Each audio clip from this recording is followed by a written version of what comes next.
ପ୍ରାୟ ସମସ୍ତେ ଆମେ ଉପସ୍ଥିତ ଅଛୁ ଏବଂ 48 ବିଧାୟକ ବିଜୁ ଜନତା ଦଳର ସଂଗଠିତ ଅଛନ୍ତି।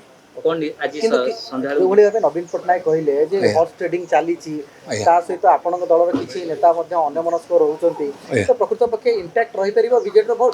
ଦେଖନ୍ତୁ 48 ବିଧାୟକ ବିଜୁ ଜନତା ଦଳ ସଂଗଠିତ ଅଛନ୍ତି, ଆପଣମାନେ ବି ଦେଖୁଥିବେ, ତେଣୁ ଏଠି କିଛି ଅସୁବିଧା ନାହିଁ।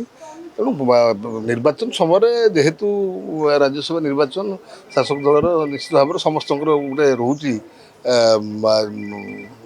ପ୍ରେସର ରହୁଛି, କିନ୍ତୁ କୌଣସି ପ୍ରଭାବ ପଡ଼ିବ ନାହିଁ। ଆମେ ସଂଗଠିତ ଅଛୁ, 48 ଯାକ ବିଧାୟକ ସଂଗଠିତ ରହୁଛି। ମୁଁ ଭାବୁଛି ନିଶ୍ଚିତ ଭାବରେ କାହାକୁ କେମିତି କ'ଣ ଯଦି କାହା ଯେହେତୁ ଗୋଟେ ନିର୍ବାଚନ ହେଉଛି କାହାକୁ କେମିତି କଲେ କାହାକୁ କିଏ ସମ୍ପର୍କ ରଖୁଥିବେ, କିନ୍ତୁ କିଛି ଅସୁବିଧା ନାହିଁ। ସମସ୍ତେ ଆମେ ସଂଗଠିତ ଅଛୁ। ବିଜୁ ଜନତା ଦଳର 48 ଯାକ ବିଧାୟକ ପୁରା ଏକତ୍ରିତ ଅଛନ୍ତି। ବିଧାୟକ କହୁଥିଲେ ଆମ ପାଖକୁ ବିଜେପି ତରଫରୁ କଲ୍ ଆସୁଛି, ଆପଣଙ୍କୁ ଆସିଲେ? ନା ନା, ମୋତେ କିଛି ଆସିନି। ବିଧାନସଭାରେ କ'ଣ ହଉଥିଲା, କ'ଣ ଆଜି ଆପଣଙ୍କର ଗୋଟେ ଟ୍ରେନିଂ କ୍ୟାମ୍ପ ଗୋଟେ ହେଉଥିଲା। ଯେହେତୁ ଆମେ ନୂତନ କରିକି ବିଧାୟକ ଆସିଛୁ, ପ୍ରଥମ କରି ରାଜ୍ୟସଭା ଭୋଟିଂରେ ପାର୍ଟିସିପେଟ୍ କରୁଛୁ, ତେଣୁ ଏଇଟା ଗୋଟେ ଟ୍ରେନିଂ କ୍ୟାମ୍ପ କରାହେଉଥିଲା କିଭଳି ଭୋଟ୍ ଦିଆହେବ। ସେଇଟା ଗୋଟେ ଆପଣ ନବୀନ ନିବାସ ଯିବେ ସବୁ? ହଁ ନିଶ୍ଚୟ, ଏଇଟା ଏବେ ଯିବୁ।